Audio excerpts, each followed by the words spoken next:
Excellent. Okay, let's get started. I think we'll get started now.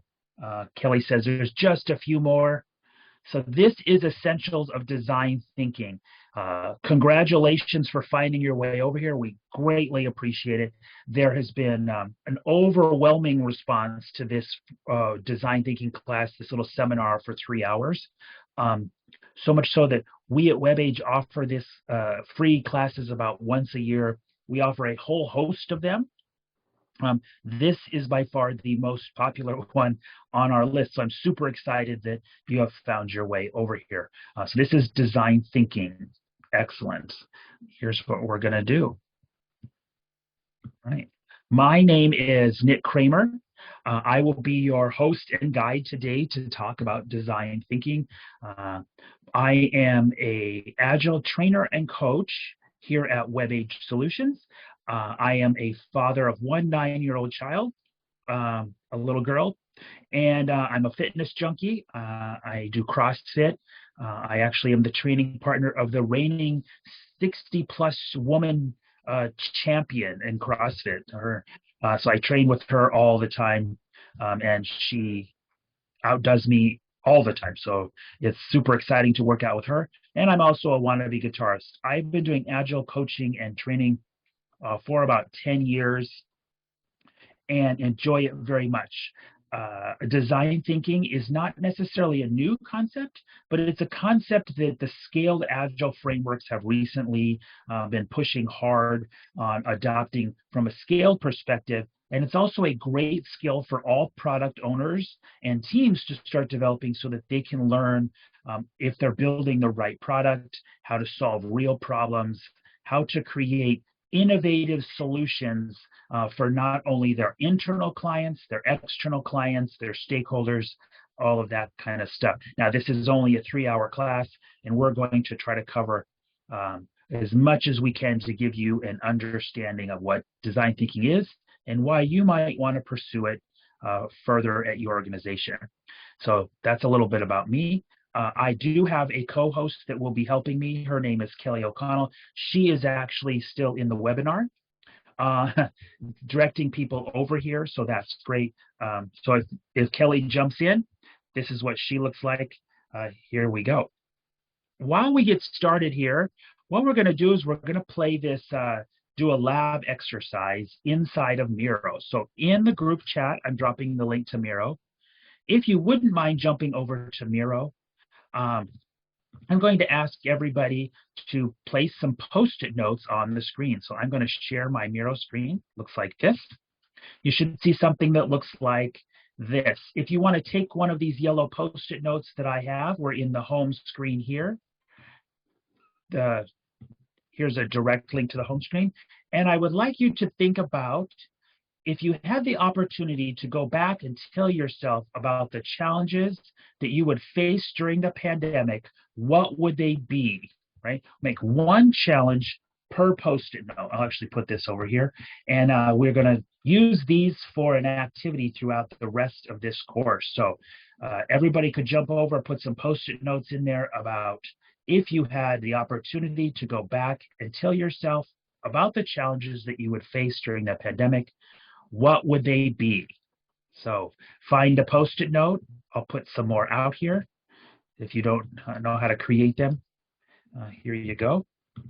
I'll put a bunch out there. There you go. Grab a Post-it note and drop a challenge or a question.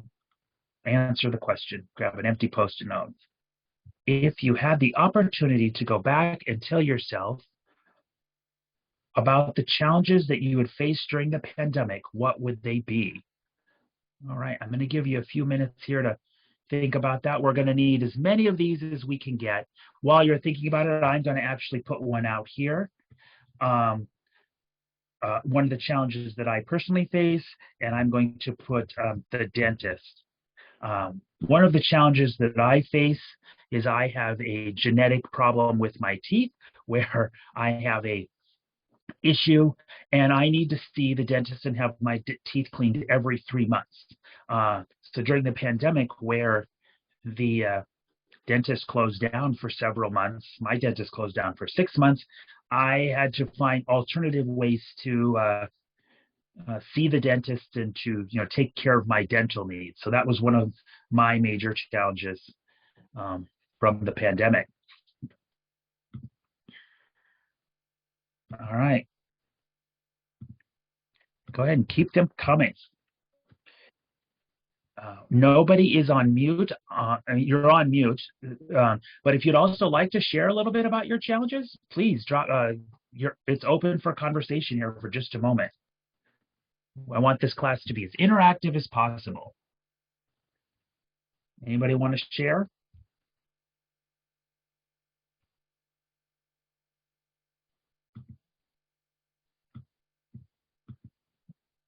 All right. For those of you just joining, we still have some joining still. Excellent. We're in the Miro board. Link is in the chat.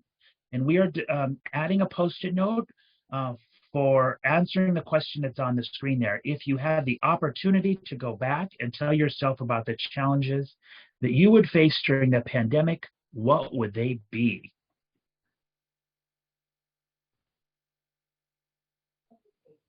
Excellent. And if anybody would like to share some anecdotes about what you learned from the pandemic or what the challenges were, please take yourself off mute and let's discuss.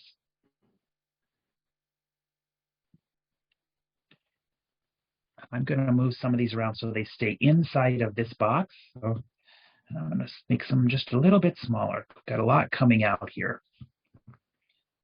All right. I'm going to get rid of some of these things here. If you had the opportunity to go back and tell yourself about the challenges that you would face during the pandemic, what would they be? I'm looking for just a few more. These are going to become crucial for the conversation we're going to have.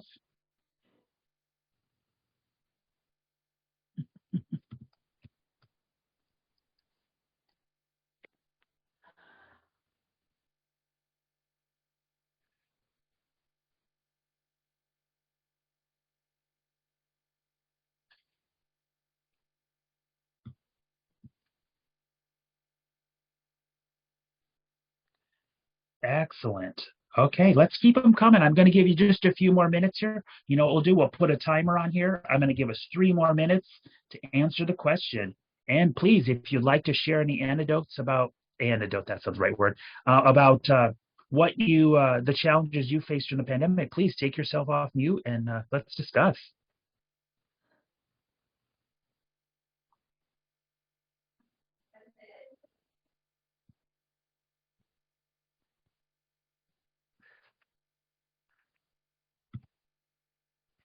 All right. While we're finishing this activity, let's talk a little bit about how we're going to conduct ourselves for this class. I want this class to be as interactive as possible. We are actually going to be doing some breakout rooms, just like we would if this was a normal class. So the class participation is going to become pretty important. Okay. If you have a question during the class, what I would recommend is dropping the question in the chat or raising your hand in the participation on the participants list, and Kelly and I will be watching for those questions, and or you raise your hand and you can answer your question then. We'll make sure then that if you put a chat question in, I'll read the question out to everybody, and we'll make sure that we get it answered. I'll also I won't use your name, so if you want to ask a question, I won't blast your name out there. Although so if you send it to me directly, no one will have to know it comes from you. And while we're doing that, we are answering the question. If you had the opportunity to go back and tell yourself about the challenges that you had faced during the pandemic, what would they be?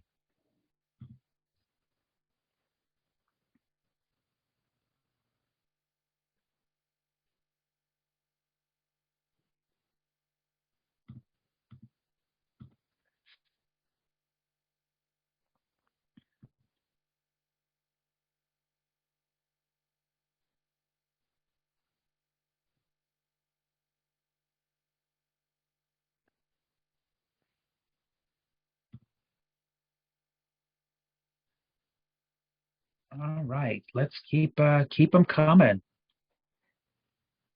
Okay, yeah. Oh, I should also mention if you can't, uh, or you don't have access to Miro, you can drop them to me and I'll put them in the board for you also. Thank you. I see some people dropping them in. Um, so I'll add them. Let's separate these out a little bit. Ah, excellent. There's some blank Post-it notes off to the side here if you need to grab them. Feel free.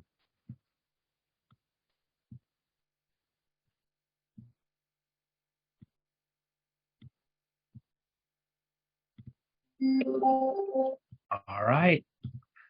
That sound means that time is up. So go ahead and add the last of the Post-it notes if you want. Roger asked, I'm sorry, I wasn't going to use names, and then I did. If there's a way to toggle off everybody's cursor, and yes, there is. So if you see up here in the top hand corner, you'll see your name with a circle around it, and there's a line just to the left of it that says Show Collaborators Cursors. If you click on that, all the cursors will go away, and it's a toggle, so you can toggle them on or off. I do know that sometimes it gets a little annoying having them all out there. All right. Keep those things coming while we move on here just a little bit, and we will move on. All right. So I'm going back to my slide share. All right. So in this class, we're going to talk about design thinking. We're going to talk about how design thinking meets lean startup, meets agile. And actually, we're going to talk about how it meets DevOps too a little bit. If you don't know what design thinking is, you're in the right place. If you don't know what lean startup is, you might be in the right place too. We're going to cover a little bit of that. We're also going to talk a little bit about agile and how it fits in. And then, like I said, we'll also mention DevOps a little bit too. So you can see how all of these concepts come together to form one cohesive product or problem-solving tool. Okay, why we would want to use design thinking, who in the world uses design thinking, right? And where does it apply? And then we're going to talk about the process in detail. And then, of course, at the end, we'll have a question and answer session, but we'll also be encouraging you to ask questions by raising your hand or dropping them in the chat as they come up. So here we go. All right. So design thinking goes by lots of different names. Some people call it design thinking. That's what I call it. I've also heard it called Agile UX. Some organizations call it customer experience. Some people call it user design. Some people call it UX, but it has less to do with actual UX work, about designing screens, and more to do with solving problems, right? We can use it in a variety of different places. If you are interested in, by the end of this class, about where organizations use design thinking, how they use design thinking, I'd like to point you to the Miro board and point you to the backpack, what's called the backpack. I'll show you here. Just I'm going to drop over to Miro. All right. If you go to this link, I'm going to drop it in the chat, you'll see a frame called the backpack, and I will zoom in on it. The backpack here has a list of resources that you can take away from this class. One is there's a link to an empathy map that we're going to be talking about. Oh, someone dragged it out of the way. You might want to put it back. Okay. Oops. Let's get this is the, we put it back there. There's an empathy map. There is a link to a website that has some great statistics about design thinking. There is a link to some case studies that you might be interested in reading about how different organizations have utilized design thinking. And there are a variety of case studies from a variety of industries. And then there also is this class deck, a PDF version of this class deck, if you're interested in that. Also, let's avoid moving the frames around on the board because it causes problems. So there we go. If you want to get the class materials, that's where you're going to get them from. I'll also drop all of these links into the group chat at the end of the class. All right. So design thinking is about understanding who is our customer, right? A lot of organizations that I work with, that Kelly and I work with, think they understand who their customer is, but identifying who your customer is, what their problems are, is key to any product development, whether your product be hardware, whether it be software, whether it be a physical product, right? Understanding and being able to put yourself in your customer's shoes is key to any product development life cycle.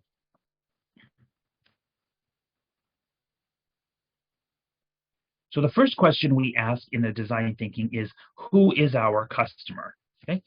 The second question we ask ourselves is, how do we know that we're building the right thing? We oftentimes are making assumptions about our customers, about what they want, or we're listening to our customers, but are we listening to them in the correct way? Are we really getting to the heart of what they are trying to, problems we're trying to solve? Now, of course, there's the old-fashioned Star Trek way of doing mind meld. If we really want to know who our customers are and we want to really tackle what they do in depth, we can always do a mind meld. But unfortunately, we're not all Vulcan, so we're going to have to use some other techniques. And this is where design thinking really comes in. It's a way of learning to mind meld with our customers to really figure out what problems they have so that we can solve those problems and come up with innovative solutions in order to create a competitive advantage in our organizations. Okay, so design thinking is really about getting in the minds of our customers. And in order to kind of give you a primer on what design thinking is, I am going to show this video that I found on YouTube that's really interesting introduction. Here we go. Design strategy is about thinking differently, putting yourself in your customer's shoes to design solutions that not only fit their needs, but delight them by empathizing through observing people in real-life scenarios like shopping, or through open-ended interviews to uncover what people do rather than what they want. Because if you ask people what they want, they don't necessarily know. By immersing yourself in your customer's world, you can understand their needs, gains, and pains. How? 1. Empathize. Immerse yourself in your customer's world. 2. Define the non-obvious insights. 3. Ideate. Brainstorm solutions. 4. Prototype. Build an MVP, minimum viable product, of ideas in the shortest possible time. Then take those prototypes back to your customers and ask what they think. Design strategy starts with the customer, then offers the solution, not the other way around. For example, an Australian supermarket chain wanted to design a unique, engaging in-store experience to further set them apart from competitors. So we followed their customers around, interviewed them, and watched what was happening in store over a considerable period. Customers wanted to feel more connected with the suppliers of their produce, an in-store experience they couldn't find elsewhere. One of the winning ideas was an in-store milk dispenser with old-style glass milk bottles. Customers fill the bottles with single-origin, high-quality milk. They can see details of the cows and farms that produced it, with assurance the suppliers receive a better price. This experience delights customers and is very successful across stores. If we had asked what customers wanted, they probably have said cheaper produce. But by empathizing, living, and observing, we developed an idea that not only excites customers, but gives the store a unique edge by connecting with customers' hearts and minds. All right, excellent, everybody. So there's a quick overview of how one company used design thinking to solve a customer's problem. Excellent. So design thinking is really the beginning of the process. So for those of you that are familiar with Agile, which is the middle orange squares here, Agile is really a way of building something using an iterative approach, right? We can use it in software. We can also use it in physical products and other kinds of tools, right? So it's a way of creating things iteratively where we build something, we then test it and show it to the customer. We get their feedback. We go back to the cycle again. We build some more. We show it to the customer. It's a way of creating an inspection and adaptation process. And it works very well with software development. It works also with any other sort of process you have. It's becoming very popular in HR fields, legal fields, compliance, all kinds of fields use Agile. Okay, design thinking is the first step in that process. It can be the first step in the process. I like to think of it as the agile before the agile. So product owners, stakeholders have problems that we are trying to solve, right? And how do we know whether we're solving the right problems? Design thinking is a way of getting into the mind of our customer, trying to empathize with them, and then finding solutions that actually solve their problems. So it's an iterative way of defining problems, testing solutions, and then again, refining that process as we go. After we come up with a good, solid solution to a problem, we then can move into the lean startup phase if we want. Lean startup is another form of iterative development where we build simple prototypes to experiment on our customers to determine whether what we're building they will actually use or purchase, right? A great example of lean startup is the Zappos company. I'm not sure if people are quite familiar with Zappos, but Zappos was started completely as a lean startup idea. Tony, the founder of Zappos, had this idea during the early ages of the internet that he could potentially sell shoes online, right? And he had some research that said, yeah, he thought that this would work, but he wasn't sure. And he didn't want to invest a lot of money into building websites and building infrastructure and warehousing and all of this kind of stuff. So Tony decided that he would do an experiment. He built a very basic website. He went down to the local shoe store. He took pictures of those shoes. He put them on his website, and then he put them up for sale, right? People would then go to the website if they were interested in purchasing the shoes. They would purchase them online. Tony would run down to the shoe store and actually buy them, and then he would ship them out. So he did not have any physical product at the time. He had no inventory. He just had an idea. And over time, he validated his experiment. He learned what customers wanted on the website, what they didn't want on the website, what kind of things sold, what didn't sell, etc. Before he started to build a heavy infrastructure, he was doing the testing on his customers. So this is lean startup. We're actually testing on our customers to validate whether our solutions are effective or not. So that's just one example of lean startup, and I can provide more afterwards. So design thinking starts here on the left. We come up with, we try to understand who our customers are. We try to understand what their problems are, their true problems. We come up with ideas on how we're going to solve those problems. Then we move into a lean startup mode where we start testing those ideas and validating them. And then if we validate the ideas work, we move into an agile methodology where we would then build permanent versions of those solutions. And then lastly, during the continuous adaptation phase, then we keep those things running in our environments and keep them up to date and whatnot. In a software development environment, this continuous adaptation section is called DevOps. So this is how design thinking flows into the whole development process. It's really the process at the beginning to make sure that we are solving the right problems. All right. So design thinking is really the intersection of human desires, right? Human problems, and the solutions that we provide for them. It's the intersection of those desires along with our business, like what is our business? What are we trying to deliver? What are our goals as a business? And it's the intersection of what is technologically feasible, right?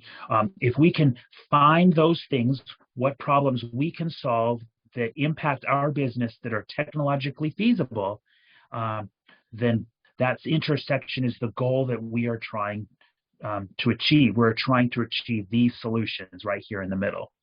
Now, technologically feasible here, I want to be very clear, doesn't always mean software. It could mean production, right, hardware production, but it also doesn't mean what's feasible in our organization, right? It's what's feasible technology-wise as a whole, right? Our organization might come up with an interesting solution where maybe we're going to build something using virtual reality, and maybe that's something that our organization hasn't ever done before, and that's okay. It is a technically feasible solution that we should maybe try to entertain, maybe do a lean startup thing to test on, even though our organization currently doesn't use it. So we want to make sure we're not limiting ourselves to technology that we are currently actively using. Let's broaden our minds. All right. Design thinking is about connecting with humans. It's about invoking emotional stories and empathizing with customers' true needs. Think about products that you like to use every single day. Think about the reasons why you use those products, right? There are lots of different products out there that all do the same thing, but there's a reason why you like the one that you purchase. For example, in my area near my home, and I live in Omaha, Nebraska, there are dozens of coffee shops, right? But I generally stop at Starbucks in the morning or when I'm going to stop and get coffee. And if I'm honest with myself about why I stop at Starbucks, which is probably the most expensive, it has little to do with the taste of the coffee. For me, if I'm honest, it's because of the emotional response that holding the cup has, seeing that logo, knowing that you're kind of part of a community that drinks a certain type of coffee. What that says about me, I don't know, right? That makes me an elitist or a snob, coffee snob, or something, like caring about what people think. But it does create this emotional response with me, right? And that's why I choose that brand over maybe the other local coffee shop that might actually have better coffee. So think about the brands that you use and the emotional response that it gives you. Another one reason, like say detergent. I buy all detergent, the brand All Detergent, and not because it's the cheapest. It's kind of mid-range. I use it because that's what my mother used when I was a kid, and so I have this emotional response to all, right? And so that's what we're trying to do with design thinking, is connect with our customers and create that emotional response. Okay, it's about people, perspective, being creative. It's about creating iterations or inspecting as adapting as we go. It's about coming up with ideas and then being willing to adjust ourselves on our ideas. We as humans sometimes get this in our head where we come up with this idea and we know it's the best idea, and we can't shake when it's not, right? We want to prove that our idea is the best, and we want to force it down people's throats. But what we really need to learn to do is to learn to pivot and persevere as we go, right? Being able to say that idea is not going to work, so let's come up with a new one, even though I thought it was a great idea, right? And then it's about creating ways of delivering our ideas to our customers in the fashion that they would like to see. Okay, design thinking is a very human-centric approach to product design. It's a way of collaborating cross-functionally, not only cross-functionally inside of our organization, but also cross-functionally outside. It's about a way of problem solving with our customers, not for our customers, but with our customers, right?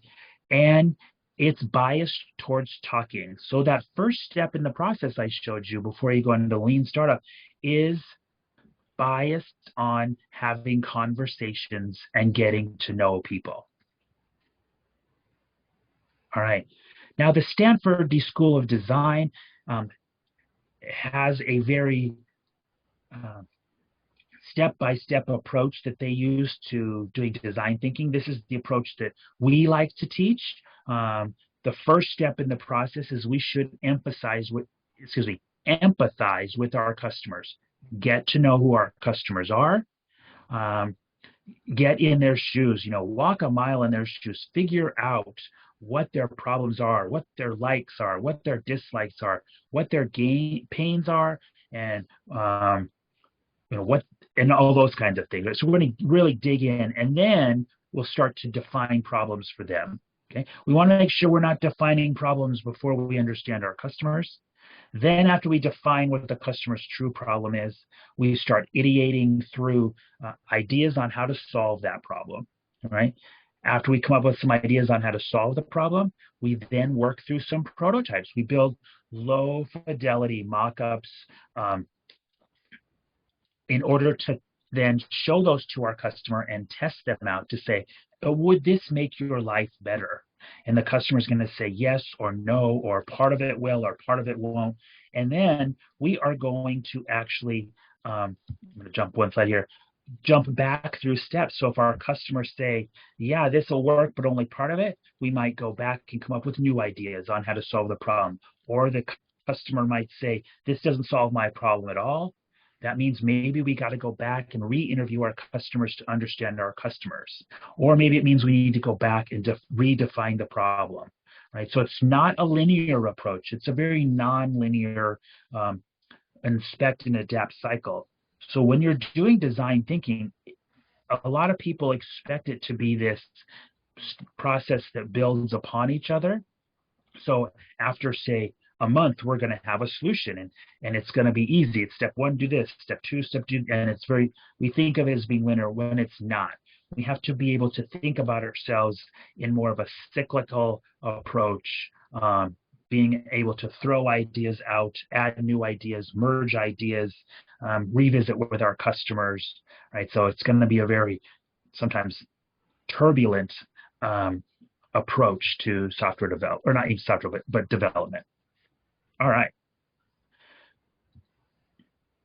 So design thinking is a very creative process for developing meaningful solutions for meeting people's needs that are feasible and viable, right? And feasible and viable, like we talked about before, can mean many things depending on your organization. It can also mean many things depending on your customers. Some customers, what's viable for one is not viable for another. So keep that in mind. All right, just 1 second here. I'm making a change to the Miro board. Again, we are in the Miro board. We are still accepting answers. If you would like to put a Post-it note out there telling us challenges that you might have had if you had the opportunity to go back and tell yourself about challenges that you were going to have during the pandemic, what would they be? If you'd like to go out there and drop some out in the Miro board, that would be great. I will share that link one more time. Here we go.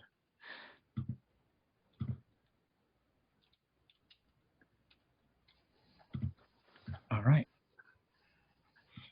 So when we're doing design thinking really comes down to 4 questions that help us walk them through that process that we called about that Stanford came up. The first problem here is, the first question we should ask is what is, right? This is the empathize stage. And what we really want to do is step away from that crystal ball. A lot of times when we do design thinking activities, when I work with organizations, they want to jump right into coming up with a cool idea, right? They say, we want to come up with this great idea and we want to implement it, right? And so they get out their crystal ball and they say, in the future, we think that the organization or the industry is going to want, and they rub that ball and they start coming up with ideas. Well, that approach is okay, but really what the first step is we should do is we should step back and say, what is really going on today, right? What do our customers do today? What do we as an organization do today, right? And what is wrong with what we're doing today, right? A lot of times what we're doing today, there's nothing really wrong with it, but we want to make changes with what we're doing, or we see that there's growth, or we're losing our competitive advantage or something. So we want to look at what we're doing today and saying, what is wrong with what's today, right? So we need to really go back to basics. Now, an interesting example of this that I recently read about in a case study was the Swiffer product, right? I think it was created by Johnson Procter and Gamble. So Procter and Gamble, I think, um, is known for their floor cleaning products. So a few years ago, they wanted to figure out, sales had been stagnant on their products, and they were trying to figure out how could they sell more floor cleaner, right?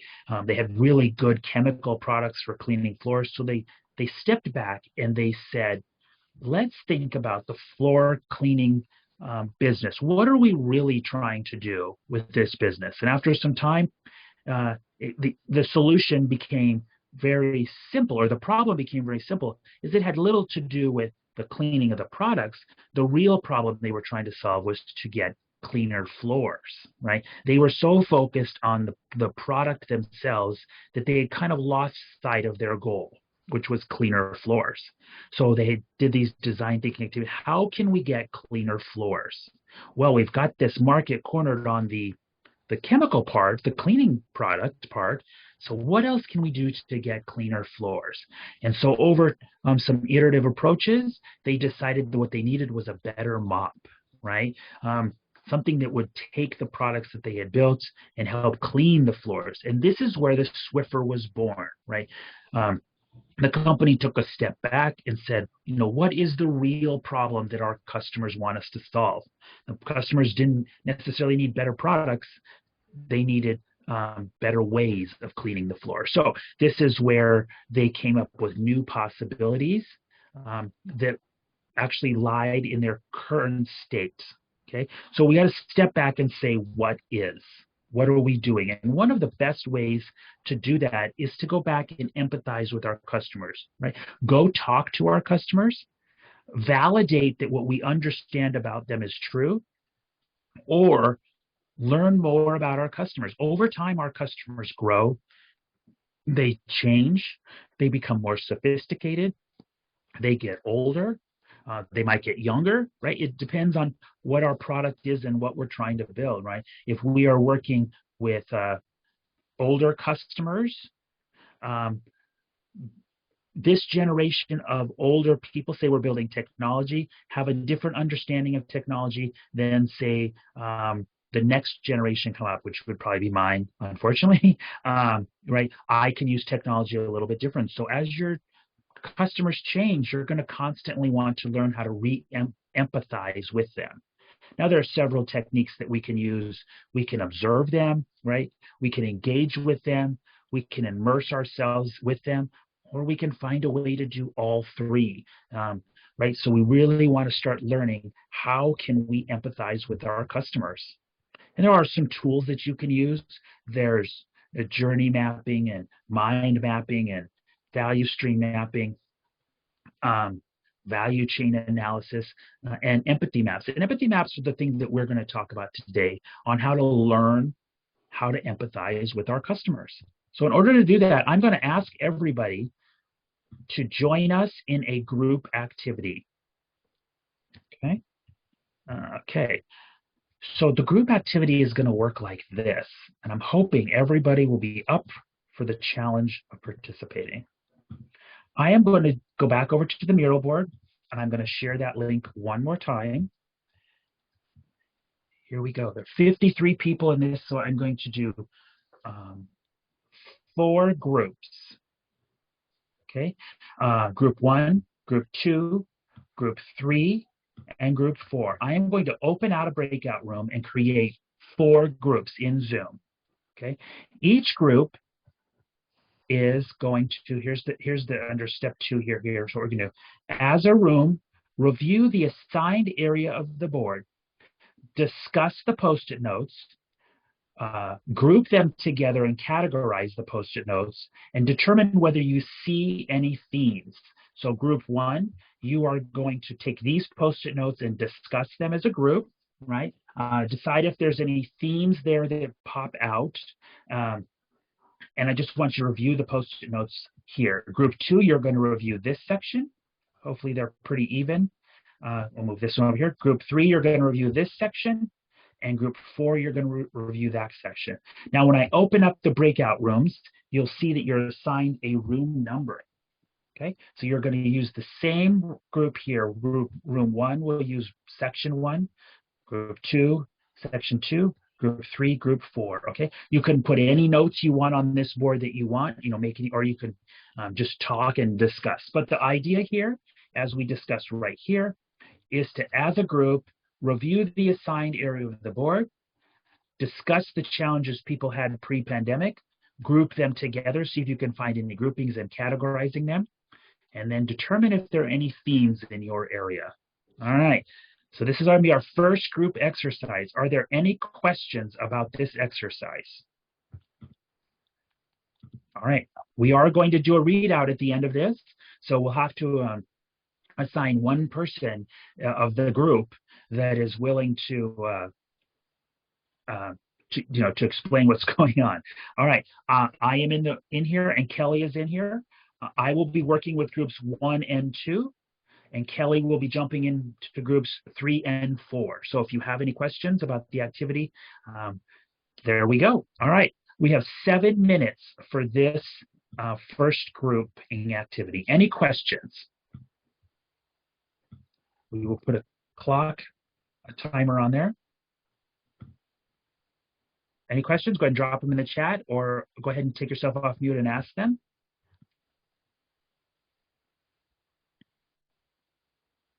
All right, here we go. Good luck.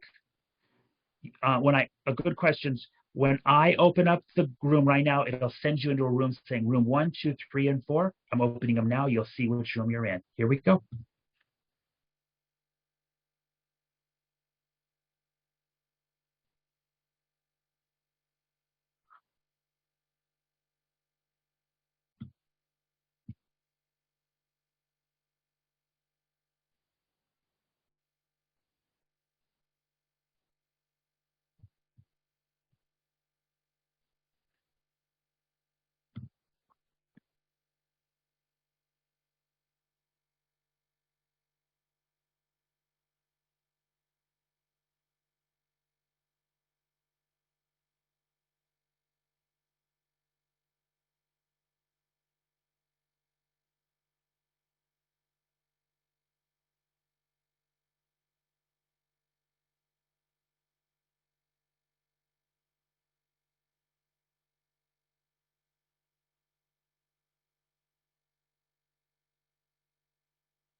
That was fun, Nick. That was a lot of fun. Everybody's back now.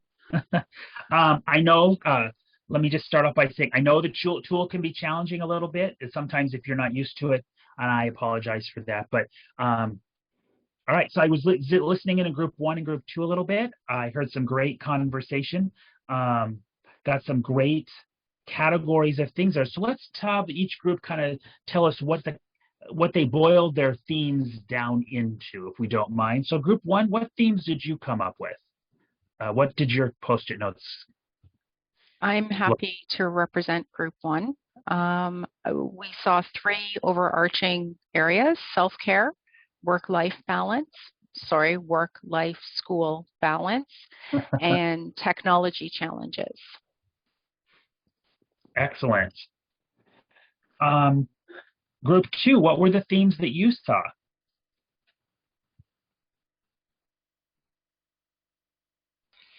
So we came up with 3 themes from it. One was the challenges of having children at home with you and while working and stuff. And then category 2 was that work-life balance when home all the time. And category 3 was the lack of that face-to-face feedback and engagement. Interesting. Okay. Group 3, did you have any themes that emerged from your box?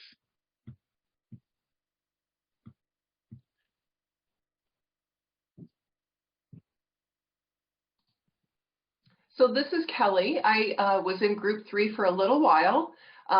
There were no really overlapping things other than staying connected via technology with family and friends as well as work. So very similar to category 3 from group 2. Excellent. All right. Thanks, Kelly. And group 4, what did you guys discover were themes?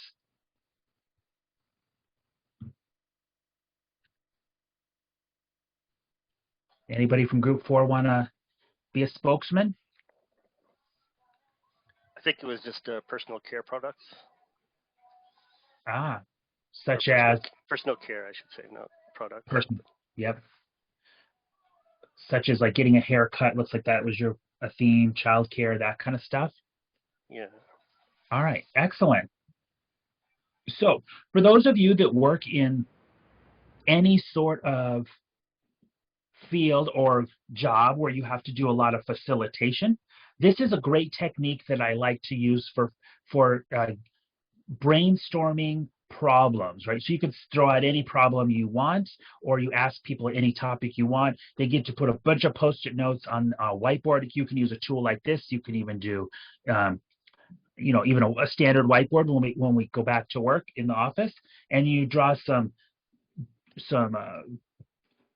grids around it, and you give some people some groups, and then you get, just like we did now, and you have them boil that down into some themes of what they see. It's a great way of taking large amounts of ideas and boiling them down into a smaller subset. So this is my first kind of facilitation tip. You, go ahead and steal it if you like. I really use it a lot. Okay. So now that we have a group of ideas here on problems that we had before the pandemic, the next step that we would do when we're empathizing with our customers is now we're going to visit with them. Okay, so the first step in this process is now we're going to jump to step 3 here, is I'm going to put you back in your rooms for 10 minutes this time. This time, I want you to do some introductions with each other, right? I like to do the introductions afterwards because now we've kind of starting to talk a little bit now. Do some introductions if you can, and divide your group into 2 separate groups. Half of you are going to be customers, and half of you are going to be designers. So that's your task for the next 10-minute section. Do introductions. You might meet some great people, make some good connections. Divide yourself into 2 groups. So decide who's going to be a customer and who's going to be a designer. Okay? That's all we have to do for the next 10 minutes. And I want to make sure everybody is assigned into one of those roles. So here we go, another 10-minute breakout. Please, let's keep the good stuff going. Here we go. And Kelly and I will be jumping in and out to help facilitate any questions you have. Here we go.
Excellent. I think everybody has come back now. Excellent, excellent. So I'm sitting in on group one and group two. Um, so the first step in our process is empathizing with people, as we've been talking about before. So the first thing we did was we identified some themes here of problems that people had before the pandemic, which we are going to now discuss in great detail. Now, there are lots of different ways that you can emphasize with your customers or the people you're trying to solve problems for. So in the group chat, let's just drop down. Can anybody think of any creative ways that you can use to empathize with your customers or to get to know your customers at a detailed level, a really personal level? Anybody have any thoughts? Go ahead and drop them in the chat.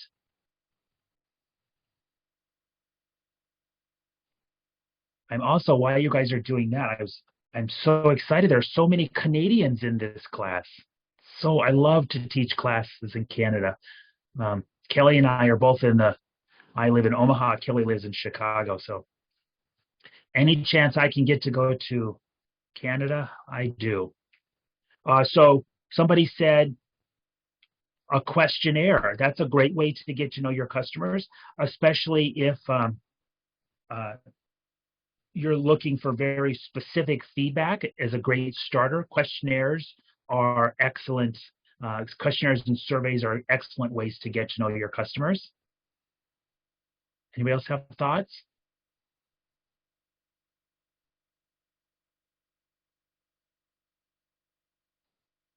Okay. We can do questionnaires. We can do surveys. You can do shadows. Right. You can go and see what we call that here in the Midwest. Go and see what your customer is doing. Sit with them, shadow them, watch them do what they do. Yep. Let them loose on new products and watch. Yeah, this is one of my favorite techniques, maybe not even new products, sometimes old products, right? See how they use an old product. Sometimes you'll find interesting stuff out by just watching people work. Spending a few hours with the customer, yes. Focus groups, yes. Focus groups are great. Prototypes. Engage with the actual process representing from end users at regular meetings. Yep. So yep. Excellent. All right.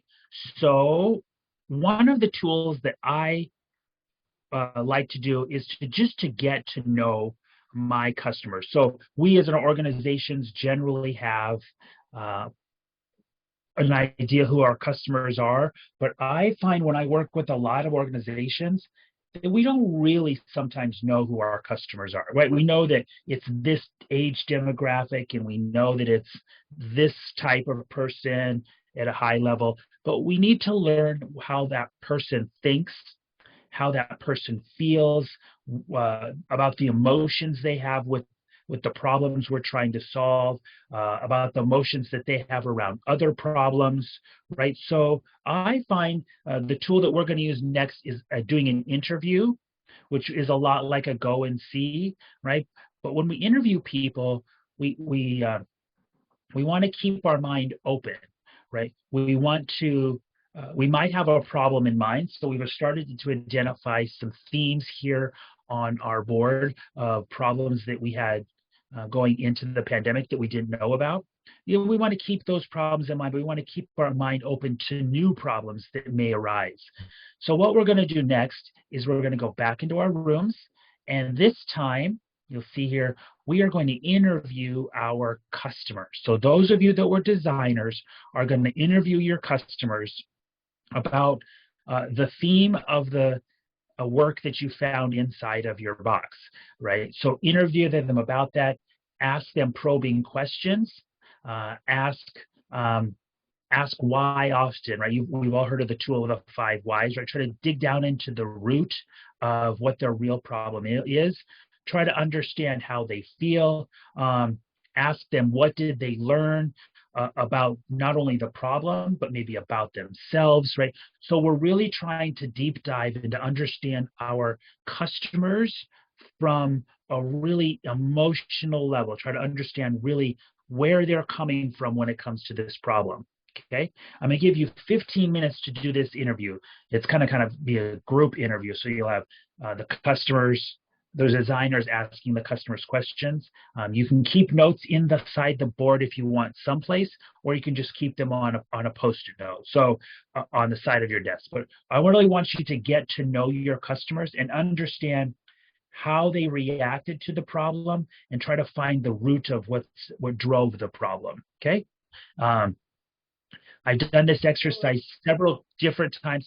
And it's very interesting to see what comes out, and that a lot of what happens is it becomes very non-COVID related in the end. So those are the things we're looking for. Sorry, Kelly, did you have something you wanted to add? No, I had a question. This is Saraswati. When you're saying probe the problem, is each post-it a problem? What is the problem? Yep, the problem are the themes that you came up with. So like group 2 here had 3 themes, and I think every group kind of mentioned those themes that come out. Those are the problems we're trying to talk about. Okay. Excellent question. Thanks. All right. At the end of this, we will have another readout session where I want everybody to kind of give some notes about what they learned about their customers and about their about what they learned about their customers relates to these problems. So we're going to start there. 15 minutes. We'll do a readout afterwards. Kelly and I will be jumping around from room to room, again, answering any questions you might have or helping. And then, that's what we'll go. And then I want to talk about a facilitation technique that may or may not work in this class, but we'll try it. Here we go.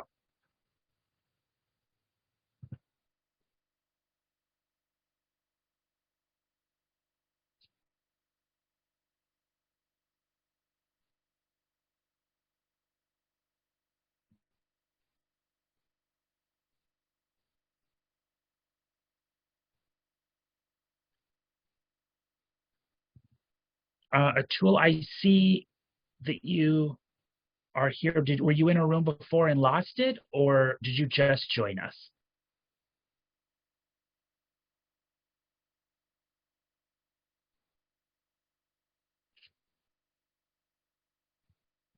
Oh, and I can't hear you if you're speaking.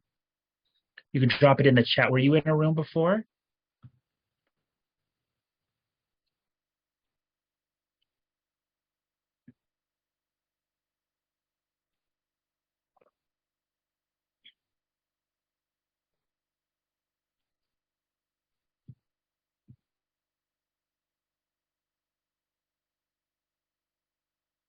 Hello.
Did you lose your room? Did you drop off? Do I need to put you back in a room?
Okay, everybody should be coming back here. I'll give it just a second more.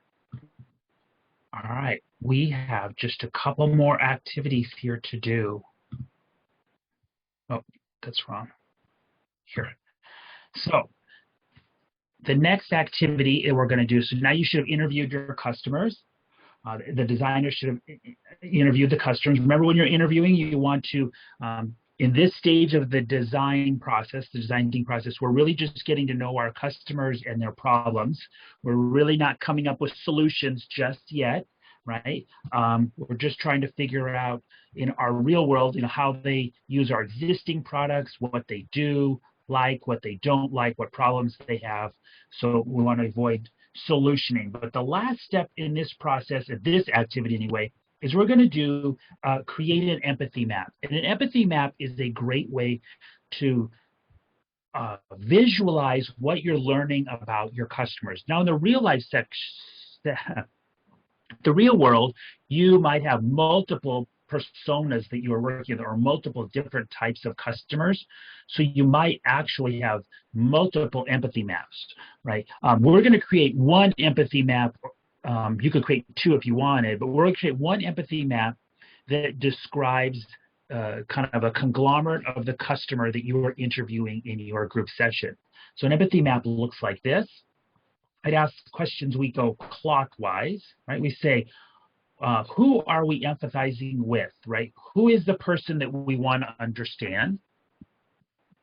What is their situation they're in? And what is their role in the situation? So think about your customers. What do they need to do? What do they need to do differently? What jobs do they want or need to get done? What decisions do they need to make? Or how will we know they were what does that say? How will we know they were successful? Sorry, it's small. Next thing is number 3. What do they see? What do they see in the marketplace? What do they see in their immediate environment? What do they see others saying or doing? Or what are they watching and reading? Number 4 is, what do they say? What have we heard them say? What can we imagine them saying? Okay. What do they do? Ask questions like, what did they do today? What behaviors have we observed? What can we imagine them doing? And then number 6 is, what do they hear? What are they hearing others say? What are they hearing from friends, from colleagues, and secondhand? And then lastly, what do you think and feel as designers? What are their pains and what are their opportunities for gain? So we are going to create an empathy map as a group to describe our customers that we have been interviewing, okay? Now, in order to get to your empathy map, if everybody goes out to the board, I'm going to put a link to here, group links, and I'll put it in the group chat. Where'd my group chat go? Don't you love Zoom? Things hide and move. All right. If you go to this section on the board, each room then has its own room. There's only 4 rooms. If you click on this link here that says room 1, you'll get a link here, and it will take you to the section here that has the empathy map that you can fill out. You can zoom in on it, and then there's the little text tool off here to the left that you can use to type on the box, or you can use Post-it notes that are off here also on the left and add those to the box to answer those questions, okay? It's at the end of this section then that we'll do the readout that I inadvertently told you we were going to do at the end of the last one. So in order to get, and then if you want to get back to where you were, there's a home link here. Click on it. It'll take you back to the board. So if you want to jump back and forth, the links are here in the room links. And so for this activity, this is the last step here. We have 15 minutes to create an empathy map. You can continue to interview your customers if you need to. I heard some great conversations in both rooms 1 and 2. And I actually jumped into room 3 and heard some great conversations. I haven't got to room 4 yet, so keep that up. Also, notice there's a link here to empathy maps if you want to do a little bit more information. And it's a great link from this website called Gamestorming that I follow a lot. So I'm going to give you 15 minutes to create an empathy map to comprise your thoughts about your customers. All right, any questions?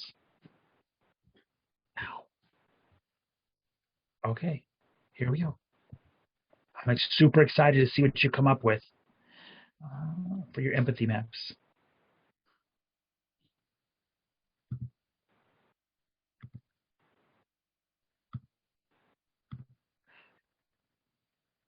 I noticed some people seem to have dropped out of their rooms. Lily and Amadeep, do you remember which rooms you were in? And I'll put you back in.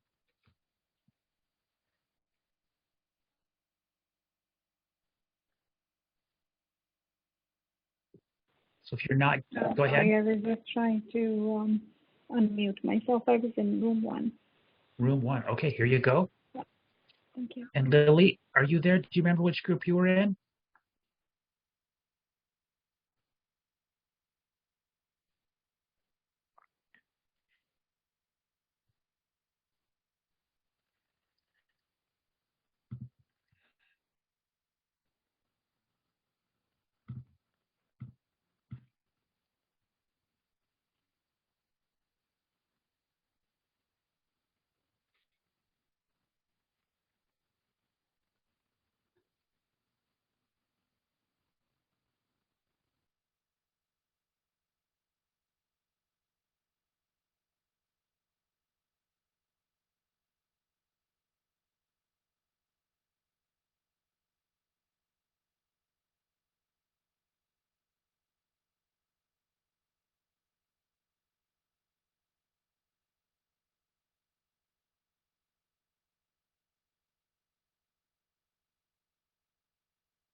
Right. Everybody should be back. Excellent.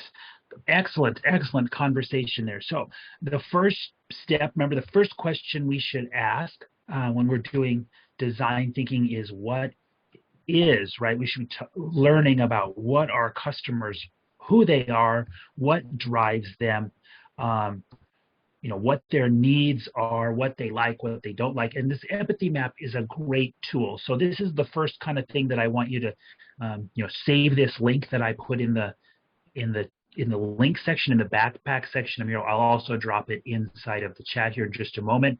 And I think empathy maps are definitely worth doing if you're doing software development and you're a product owner. Having empathy map about who your customers are is key. If you're doing any sort of other product development, understanding who your customers are is key. Now, you might have several personas or several different types of customers in your organization. So you might actually have multiple empathy maps, right? The customers that are in this category, this is how they think how they react, what they're looking for, etc. Now, I know I didn't give you a lot of time to complete the empathy map, and sometimes they can take a long time to complete. But I just wanted you to get a sense of how they work. And so let's kind of go around the rooms here and just kind of give us an overview of what you learn about your customers in each group. So let's start with room one, and if your spokesman could kind of give us a kind of Reader's Digest version of what you learned about your customers in the empathy map.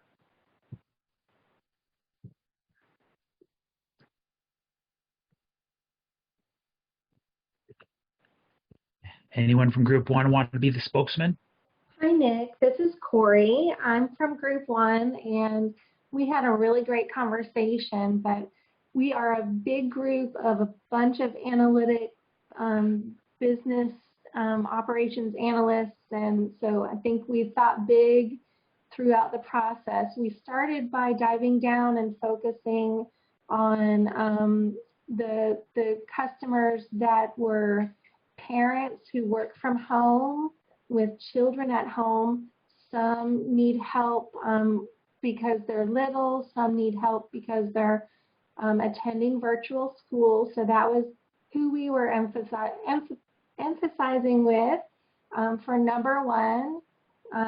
That brought us to number two, where we really just took a deep dive into what do they need to do differently. And I think that we were at number two, we were already trying to solve the problem, and I feel like maybe we got a little bit ahead of ourselves with that. What are your thoughts, Nick?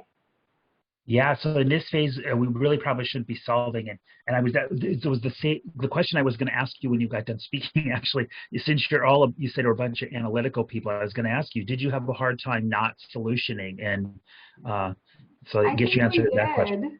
Yeah. I'm very analytical myself, and so and so when someone says they have a problem, I'm like, let's solve that problem right now, right? And so it's hard not to solve problems for some people. Yeah, excellent. Yeah, it's hard for sure. So what did you learn anything in doing your empathy map about your customers that you might not have expected? I think what we learned was once we kind of got further in the map, once we got to number 6, what as far as that's just such a great question. What do they hear? So that's really telling, and I don't think that, again, from an analytic perspective, that's a question we frequently ask ourselves as designers. Excellent. So your number 6 was people advising them to make time for themselves. It's interesting. Yeah, I hear that a lot too.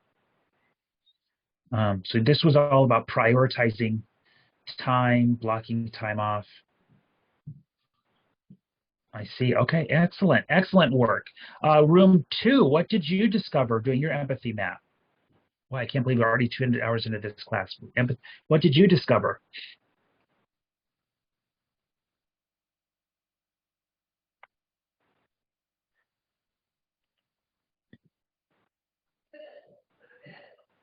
Anyone want to act? So you, looks like you interviewed employees and parents that are having work-life problems or balancing issues.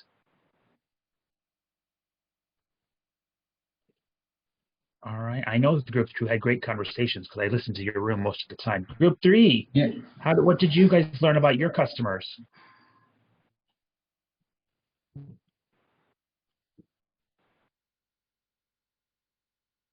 Anyone want to be the spokesman for group 3 or group 4?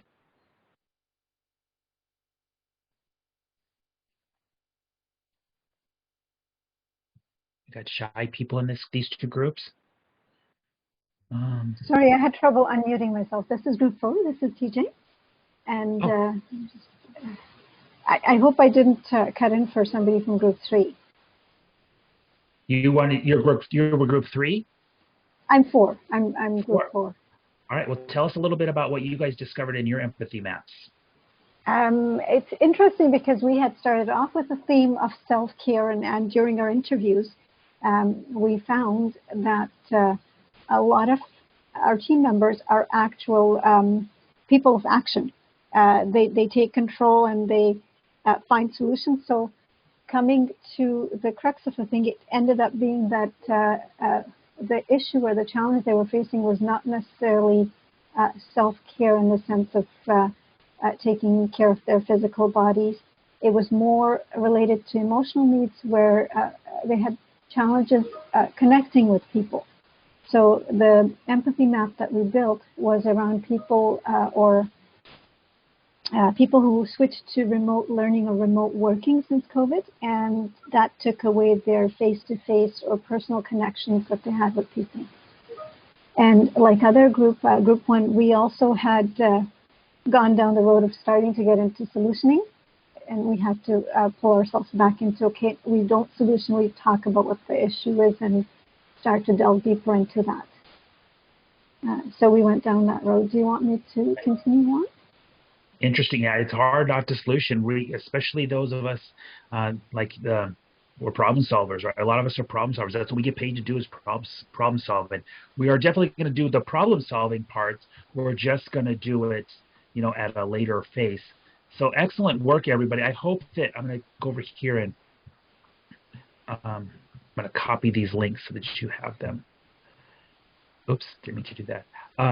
Yeah, so we're definitely going to problem solve, but before we can problem solve, we definitely need to know who our customers are, and it is hard not to problem solve. I will tell you. I'm going to drop the link in here for all of these things that we're talking about inside the chat if you'd like to get those. So let's move on to the next stages here. This is clearly a topic that takes hours and hours to cover, if not days, but we're just kind of giving you an overview. I wanted to give you a few tools to walk away with, and the tools I wanted to get you to walk away with were empathizing tools. But once you figured out how to empathize, right, then we start talking about the question, what if, right? Now we start to think about the solutions. We start to think about the future, right? One thing that we want to do during this what if phase, when we're defining problems and coming up with ideas, is we want to ignore all constraints. And for some of this can be almost as hard as not solutioning during the idea or the empathizing phase, right? And what I mean by ignore constraints is we want to start thinking beyond ourselves. We want to stop thinking, we want to think beyond our own issues that hold us back. We want to think beyond the technology that our company currently deploys, or right, we want to think beyond all constraints. And it's really hard for some people to do. I've worked for organizations before. We go through these design activities and we discover that the customers have the problem, and we come up with these ideas to start implementing, maybe to test on our customers. And there's always people in the group saying, well, we're not allowed to do that because our company won't let us do that. And there are these arbitrary constraints that, yes, the company has, but they're holding us back. And it's until we start thinking beyond the constraints that we can actually get out of our way to create better solutions. So we got to get out of our own way. Like we talked about the Swifter, Procter & Gamble, they were so narrowly focused on the problem we're trying to solve is products, cleaning products, right? Chemical products that we were constrained. So until they removed that constraint and started to think broader, the innovation did not come. So the next question we ask ourselves are, what are our possibilities, right? What maybe could we do? How can we solve this problem, right? We want to make sure that we're not judging. There's no bad idea. We want to question everything. Why can't we do that? What if we did this? What if we did that, right? We want to be very curious, right? Ask those probing questions. Keep the dialogues open. Find patterns. Patterns are hard sometimes to see because they're masked in other things. And we want to peel back those covers when we're interviewing and talking to our customers to find patterns, right? And we want to make sure we're actually listening. This one is hard, especially for me sometimes, because I'm such a solutioner that when a customer is telling me their problem, I'm already zoned off trying to solve it, right? So I'm not really sometimes actively listening. So staying engaged and listening is super important. All right. Seek insights, not solutions. Imagine possibilities and do not summarize knowns, right? Start thinking about just keeping the lines open. Once we figure out solutions and we know what our problems are, now we can come up with ideas that wow, right? We can find things that super help, right? We can start to refine our ideas. We can start to build hypotheses. Right, we're all familiar with the scientific method that we used as kids, right, where we come up with a science project and the teacher would say, what do you think is going to happen? And we build a hypothesis and they'd say, okay, let's do a little test to see if that happens. And if that happens, right, then we build another hypothesis. We think this is going to happen next, or we don't see the thing that we want, so we go back to the drawing board and we come up with a new hypothesis. I like to think of design thinking as almost this putting myself back in my childhood shoes at the science fair, right? Trying to figure out what can I do next? What's the next idea? What's the next question I can solve? So think about it from that kind of perspective. And when you're doing experiments, make them as low fidelity, as cheap as possible, right? Do the thing that's the easiest. It might be on a whiteboard where you're coming up with a solution and you're showing it to customers. It might be pieces of paper that you cut up, right, and you make something out of it. It might be wireframes that you create on a tool in your system, right? It doesn't have to be a full-blown solution. It's just enough to show it to somebody to get a little bit of feedback. Now, the story I like to talk about here is, and I think I've actually hidden the slides.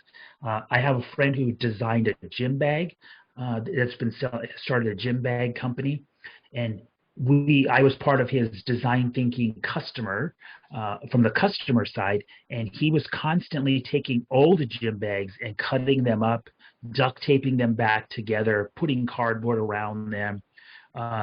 It got to the point where he couldn't even carry them around because they were just so duct taped together. He carried them around in this wire bag, but he would bring them to our customers' meetings, and he'd say, here, I've done this. I've added a strap, right? And I've added this, and I've added these layers inside. What do you think of that? And we would give him our feedback. He would go tear apart his duct tape bag together, come back with a new bag. And he did this for about a year until he came up with what he thinks is the perfect gym bag. And it actually must be the perfect gym bag because he put it into production. He sold out of 2 giant production runs, and these bags are like $350 a piece. So, but he started off for a year of just working with duct tape, cardboard, and cutting up old gym bags. So it doesn't have to be anything super fancy. All right. Once you learn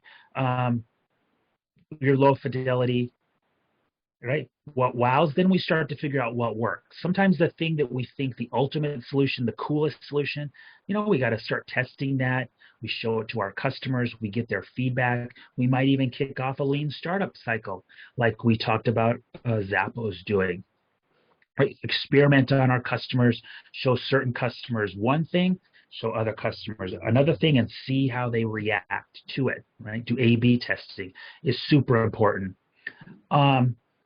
a cool thing that I read about A/B testing. There's a famous test case where Intuit, QuickBooks, not Intuit, who does the TurboTax people? I had a friend that worked for TurboTax in the late 90s, early 2000s. They had heard from their customers through a design thinking type activity that they wanted to be able to chat online to get tax advice during tax season. And so they thought this was a great idea, and they built several prototypes, but they were not necessarily getting the feedback that they expected. So they decided to do kind of an A/B test. So what they did is they put a link on the page that said, if you'd like, to chat with a representative, we've all seen those, right? Click on this button. But what they did is, rather than building out the chat feature, which was very expensive at the time to build, they just went to a landing page that said, sorry, all lines are busy. Send us a note and we'll get back to you, right? But they were really looking for to see how many people would click the button, right? To see. It turned out that not enough people clicked on that button to make it worth building. So this is how they tested on their clients, by just putting this kind of link out there, counting the number of clicks, and they decided it wasn't worth working. Of course, now they have it. But this was, 15 years ago when the internet was new and nobody was using it for that purpose. So they saved themselves hundreds of thousands of dollars, maybe even more than that, by not having to build something that, even though some of their customers said they wanted, it would not have been worth building. So keep that in mind when you're trying to decide what works. Sometimes the best ideas just won't work. All right.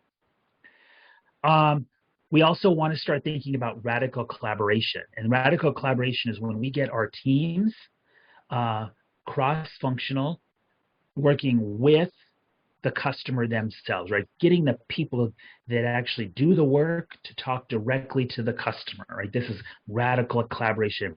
Getting people, if you're in software development, maybe getting the developers talking to the customers, getting the developers talking to the marketing people, getting the customers talking to the marketing people, right? We want everybody to talk, and the more voices we can have, the better solutions that we can come up with. Oh, I did leave Caleb's some pictures of the gym bags that he had put out there.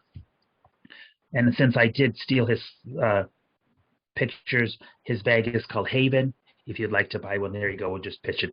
That way Caleb doesn't get mad at me. There we go.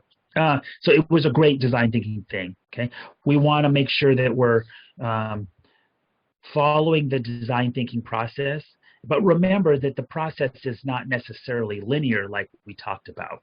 Right.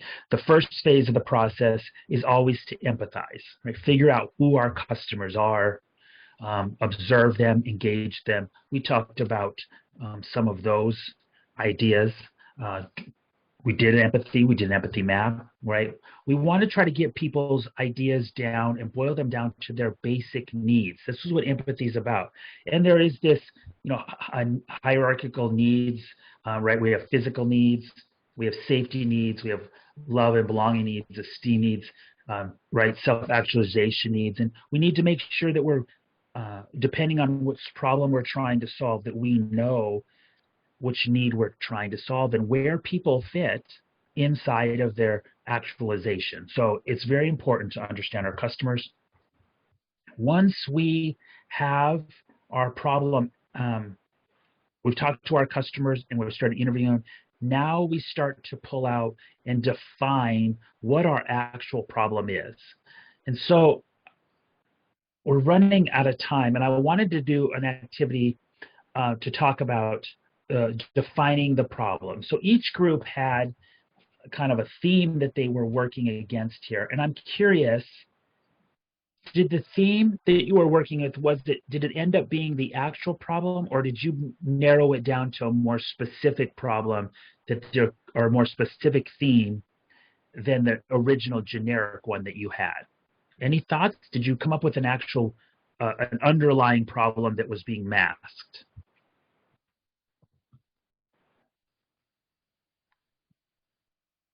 I think in group one, we did identify time management as kind of a issue that was maybe being masked by the customer's comments regarding the struggle of work-life balance. Okay, so it came down to work-life balance and time management, is what you're saying. What was your original theme at your group? Which room number were you? We were number 1, Okay. and we started out with kind of a combination of self-care and work-life balance, but it really ended up being more focused on that work-life balance as a result of time management. Okay.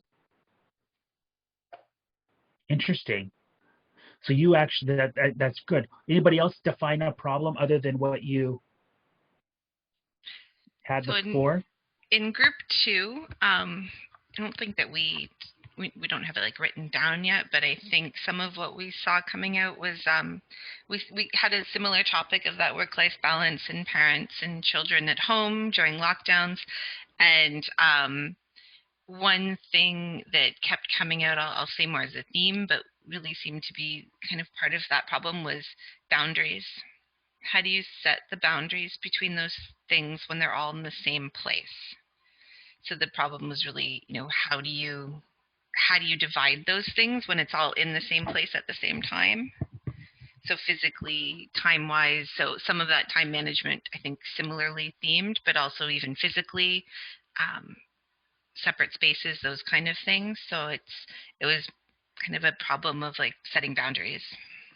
Okay, so your themes were originally children at home, work-life balance, lack of face-to-face. So it came to an underlying problem that you were defining was about how do we set boundaries.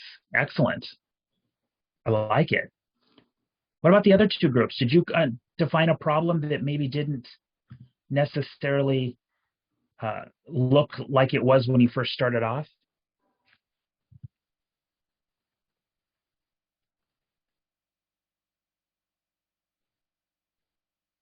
Interesting. Okay, cool. Let's do a little quick poll. I actually meant to write a poll to put, but since we moved from WebEx, I'm just from WebEx. I mean, who is eager to go back to the office, and who would like to stay at home? Let's just do a quick little informal poll. If you wouldn't mind putting in the chat, say home or office, or a little bit. I'm just curious if people want to work from home, stay at home, or go back to the office, or maybe half and half. Lots of homes. Got one person wants to go back to the office. Home, home. Home. I like, some people are definitive. I'm staying home. All right. Excellent.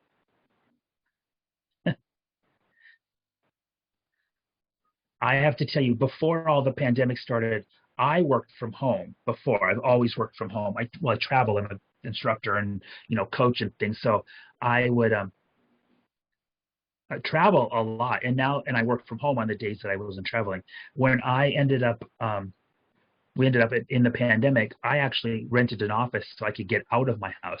So I'm probably one of the few people in the pandemic that actually, instead of going home, went to an office because I was, it was too chaotic at my house to stay home.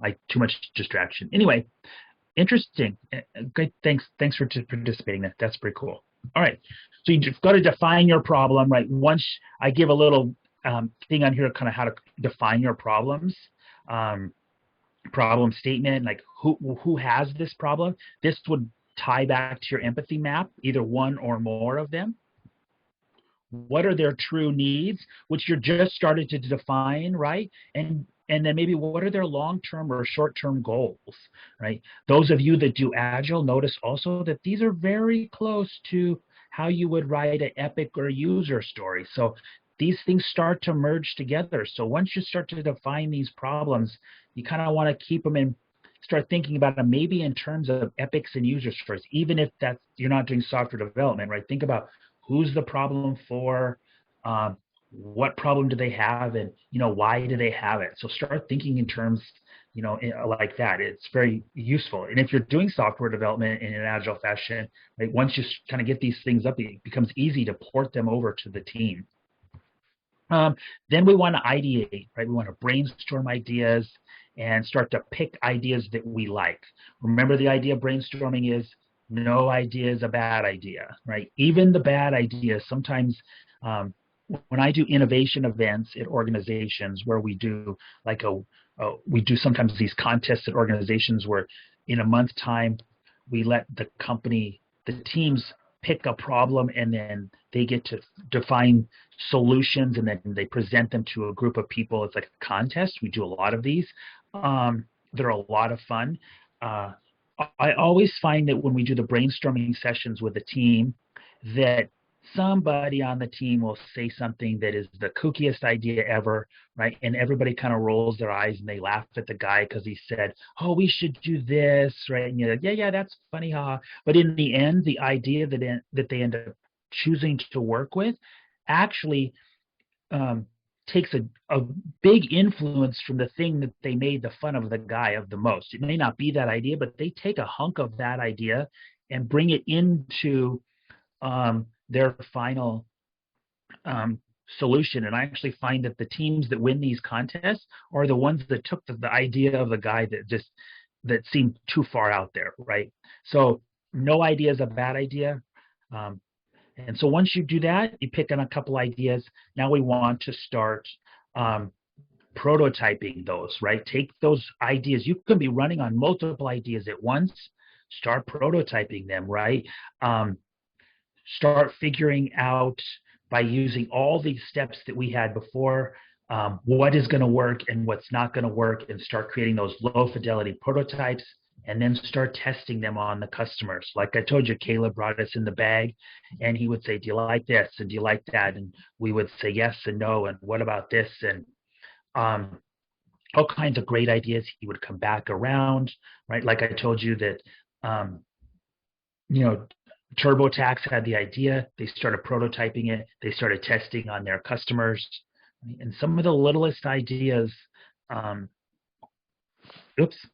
lead to the best solutions, right? Remember that you need to create authentic experiences for customers. And remember these key things. I think this is one of the things that I have learned the most from doing design thinking sessions, is that people don't always do what you think they should do or will do, right? People do not always do what you tell them to do, right? Which is key. Even if you give them step-by-step instructions on how to do something, they might find an either easier way, or they ignore your instructions and do it another way. So pay attention to that. People don't always do what they think they're doing. This is key too. If you ask some people to tell you the step-by-step things that they do for something, you will actually learn that they either skip steps or do steps that they don't realize they're even doing. And sometimes the innovation and the ideas come from those things. And remember, people don't always do what they say they do, right?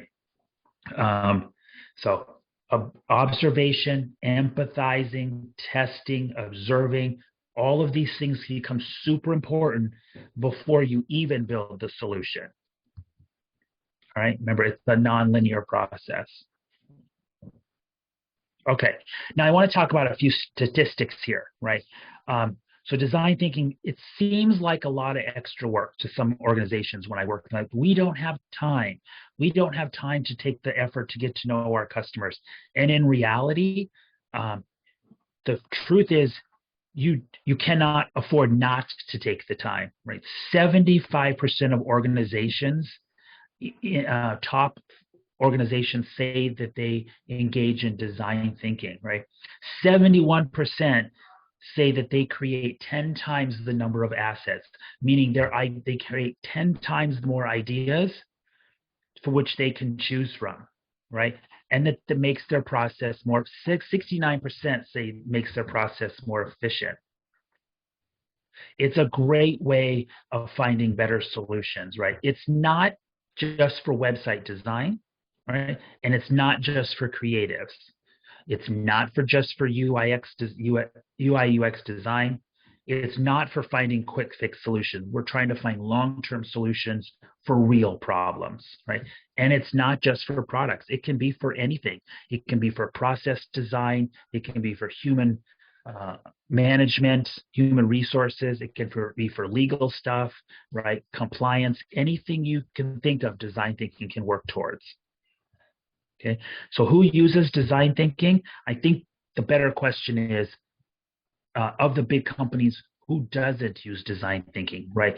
Intuit is huge design thinker company. Disney, of course, anybody that's ever been to Disney knows exactly how much design thinking goes into it. You might not realize it, but whatever your need is at Disney, they have a way of meeting it, right?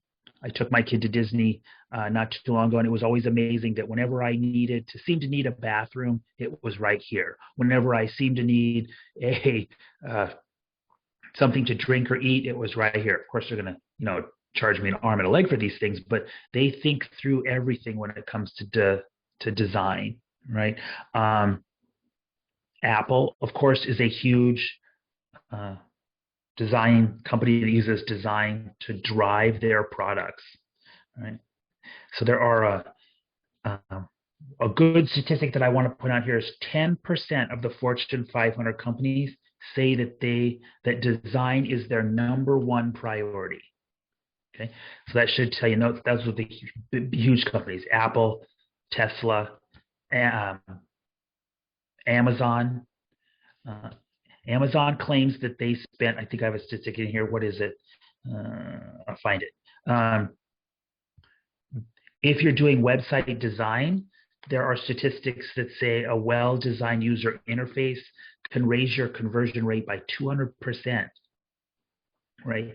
And there's companies say that utilizing design thinking, if you can retain just 5% of your customers, if you can keep 5% of your customers from leaving, that you will increase your profits by 25%.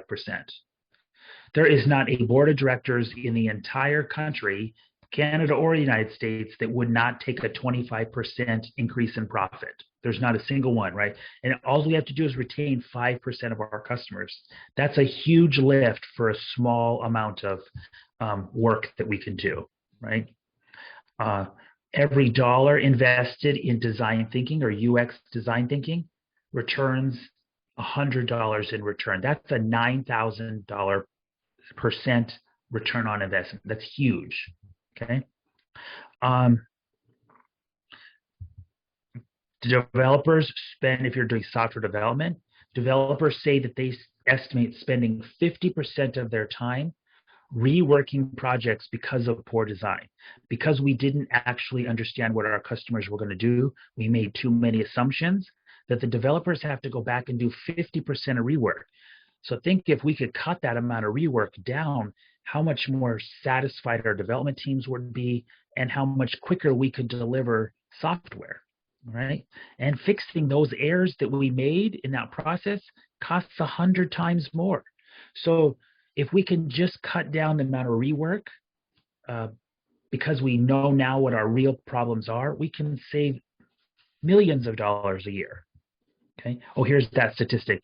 Amazon estimates that they spent 100 times more documenting, thinking through their customer experience, building good, solid customer experiences than they did in advertising in the first few years. Okay? That's a lot of money, and we all know where Amazon's at today. Okay, here's a gap chart that shows the green line shows all the companies that use design thinking. The black line are companies that don't. Companies that use design thinking have 219% more value. So it's worth, design thinking is worth doing. Design thinking is not about what it looks like, right? And it's how it works. It's about the problems that it solves in our real life. All right. So I talked about where design thinking does apply. It's probably easier to talk about where it doesn't apply. We talked about that already, right? Design thinking is really good about finding opportunities where they weren't there before. It's about finding ways to collaborate with our customers. It's about a great way of solving real problems and retaining people. Okay. One of the other little tools that I wanted to point out here that you can download if you download the PDF that I dropped in the chat is what's called a product canvas. And a product canvas is a great way. It's kind of a way of tracking what you're doing throughout the design thinking project as you get to the part where you start prototyping and coming up with solutions. So your efforts might have multiple product canvas, but a product canvas tells us, what is the thing that we're trying to build? Why are we building it? Who are we building it for? What is that product we're building? What value does it offer? Who are the stakeholders, right? And this is a way of tracking then our experiments to say, we do these certain things, right? We build certain prototypes, we build certain low fidelity mock-ups, and how are they progressing? How are our customers taking them? Do they satisfy our key stakeholders' needs? Did they satisfy our customer or our internal organization needs, right? And are they adding business value, right? All of those things are important. So by coming up with product canvases to think about the way that you are working through your design thinking experiments will help you design, measure, and track experiments to decide which ones are adding the most value. All right. So design thinking is really all about, like we talked about, empathizing with your customers, getting to their root problems, and then finding solutions, working with those customers to find solutions. Okay. Excellent. So I hope that you got something out of this class today. There's a great podcast out here that you can go out and listen to if you want some more information. Audrey Crane, she's does a great job. So this is a great podcast that you might want to go out and listen to if you want some more information.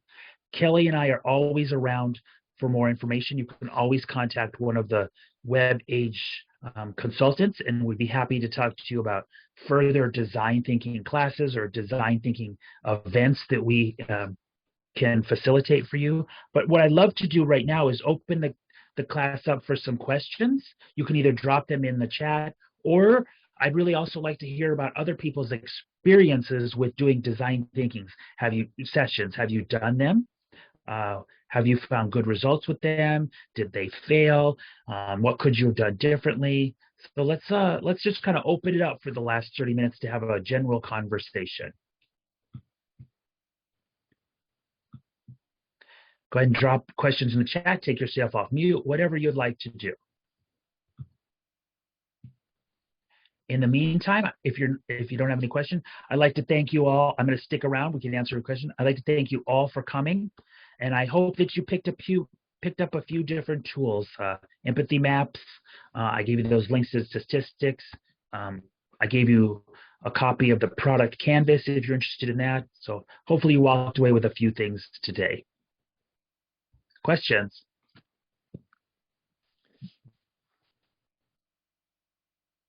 Hi, excuse me. Hi, this is Glenn. Can you hear me? Yeah. So I've gone through a couple of my company. They've had some design thinking introductory type things, not as detailed as this, more high level.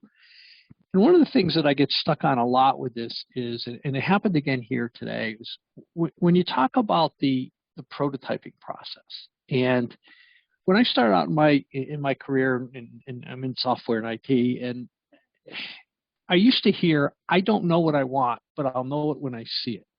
And as soon as it was like a dog whistle for me, because then it told me I could spin my wheels forever and they won't know. And sometimes when you got stuck with a customer that was forcing you into that mode, you ended up doing things circular in that you try a few things, it wasn't what they wanted, and then you try some more. And next thing you know, you'd be back at where you started, and then they'd say, "Oh, I like that one," and it was very frustrating experience. And so what I see happening, or what I feel is going on here, is some of that same kind of thing is now part of the process. And the great example was your friend with Jim bag. It seemed like the customer really either there wasn't work done enough up front to understand what the customer wanted, or because your friend was just iterating prototypes like crazy. And I think that's a very wasteful thing when you spin like that. And so I'm struggling with that. It seems like we're going back to the old way almost, where Yeah. you know what I'm saying? You're Sure. working on these things that might not. Now, granted, it's early in the process and they're prototypes and there's not a lot of time spent on them. But you could do that. You could spin your wheels forever on that. So I apologize for the long question, but I'm struggling with that concept here. So help me out with it. No, and it's a good thing. So let me tell you about my friend Caleb that designed the gym bag.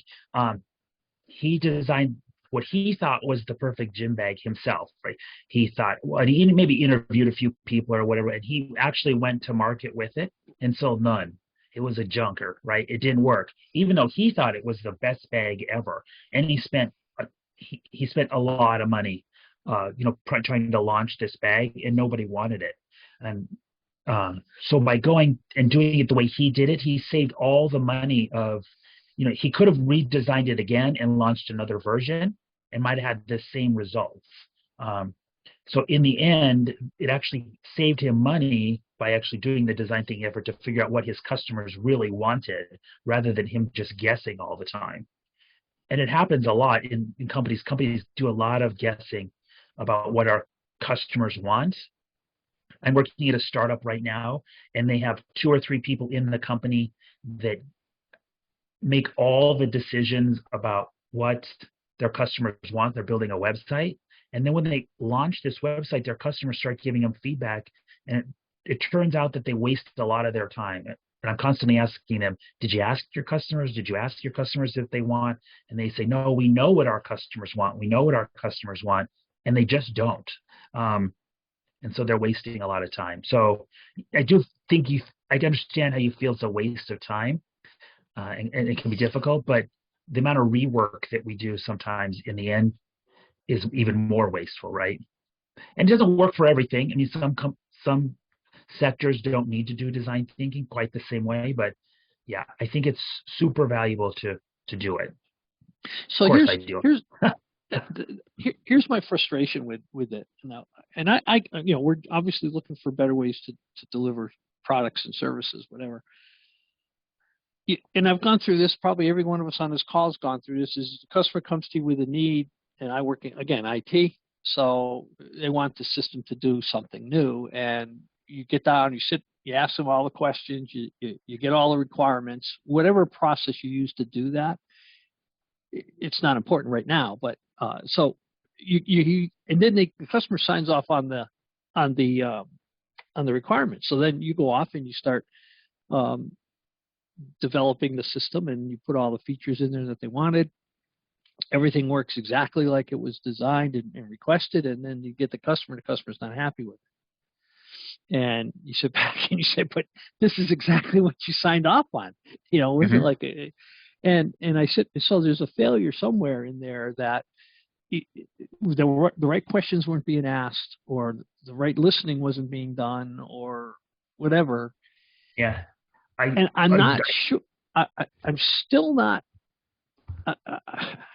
I'm struggling with the design thinking process, because not that it's bad. I just don't see how that prevents what just happened.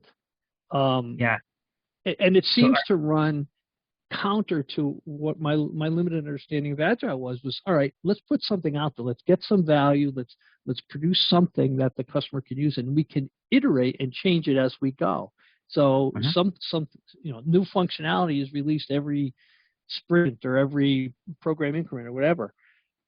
I don't know. So, and that's exactly what we're doing here, right? We're making sure that we have a rough idea what we're building. We're solving the right problem before we start iterating through it, right, from an Agile perspective. And the reason why your requirements don't work right is because of this slide right here, right? Because people don't know what they don't know. they guess at what they think they want, and so they can write all the documentation they want and think through it every which way that makes sense. And you can spend 100 you can write a 100-page requirement doc and whatnot, but then when it comes, you put the rubber meets the road, so you say. It's not what they want, because now when they start using it, it's like, well, now what if this and what if that and this doesn't do? It's because people can't think through requirements that way. They have to start small and build iteratively, because people don't know what they just don't know. That's the problem. That's why waterfall has a bad rap sometimes, is that it's too difficult to think about things in their entirety at the beginning, and we're not never really solving the right problem. Mm-hmm. And that's the problem. When we want to use design thinking is to try to get to the heart of the problem. So another question, and I apologize, I'll stop talking here. No, please. Oh, somebody raised their hand, so I'll defer. Thank you. Okay, go ahead. I was Samantha? actually Tamitha, yeah. I was Tamitha. actually just going to speak to the concerns I think that you're raising. So we've seen that time and time again. I've seen it time and time again where I work now. I've seen it previously. And part of what my perspective is definitely this slide. This slide came up and I was like, oh, it's my mantra.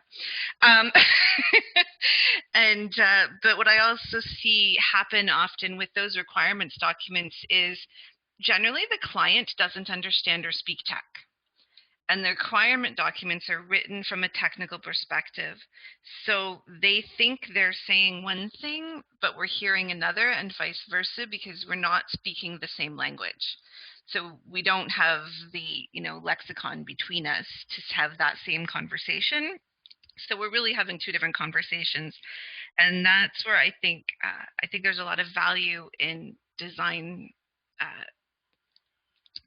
theory, because we don't need to talk tech. We need to talk problem. So it's not about, do you need a website or an app or whatever? It's about, what is the problem you're trying to solve? Why are you trying to solve it? And, have you thought about some things that might help you solve it, but maybe not even technical, just on a bigger picture? And then it has that conversation. And then also a big flag that jumped for me was they gave us the requirements. We went away and built it and took it back to them. So they were missing in the middle. So the check-ins as you go along, and I find that's also where you go, oh yeah, so that requirement isn't right, and we're building this, or this is partially built, take a look, and they say, oh, that's not what I wanted. That isn't like that. Which allows more opportunity to pivot during that build versus kind of, here's a product, and then they come back and say, that's not at all the product I was looking for. And it is a really big shift in process and shift in teams. Like, as you spoke of, that more multidisciplinary team and that more engaged team with including end users that may not understand the technology, likely do not understand the technology. In terms of the back end, they know how to use it, but back end can add that value throughout. It does tend to take longer on the front end, but can save a lot of time on the back end. That's just my experience. Others might say I'm totally wrong, which is absolutely possible. I often am. But that's kind of my 2 cents on why it's worth trying. But it's also helpful if you have almost like a facilitator or someone to help be part of those conversations that has a bit of both sides, the tech and the end user. So they can almost be a bit of a helpful translator. Because sometimes that language gets in the way a lot in a lot of things. At least that's also one of my mantras. So making sure that when we talk about things with clients, we're talking about the same thing is always, I find, a challenge to confirm and understand. That's my 2 cents. Great, thank you. Amandeep, did you want to provide input or comment? I just had a quick question, and nothing related to the material you covered, but I was just wondering if I can, for PDUs for PMP, am I able to claim any PDUs for this session, or? I think you can claim a half-day class for the PMI class under the generals, whatever they call their general class, and you put the name of this class and the date and the time, and I think you get a half of a credit. Yep.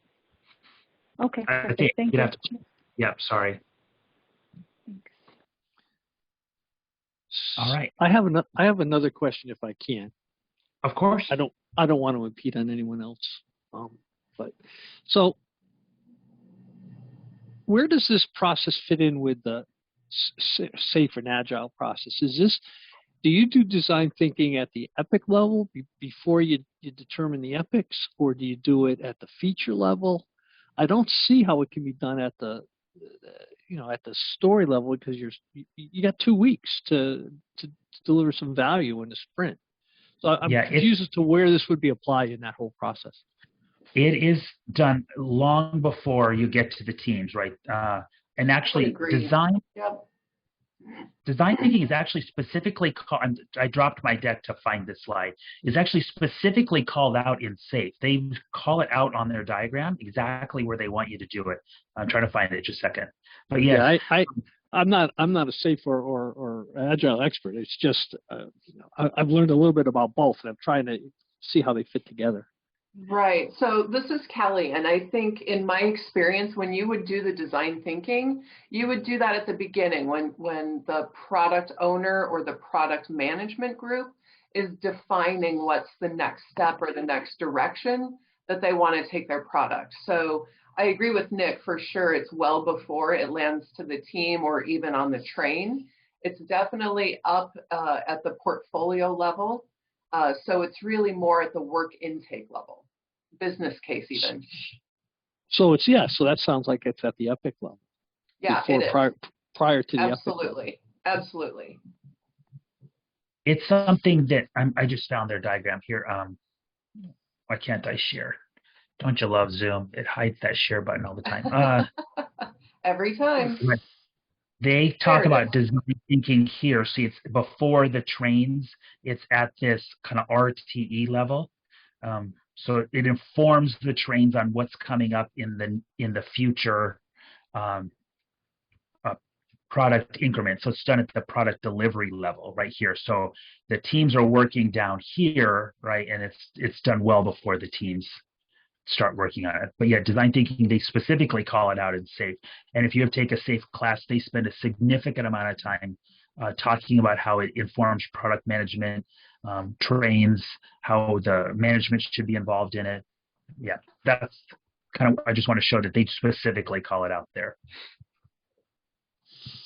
Is that relatively new in the latest versions of SAFe? Is that SAFe 5 that you're looking at there, or is that? This is SAFe 5. I got certified to do SAFe in 4. It was in 4, so I don't know how far back it goes, but.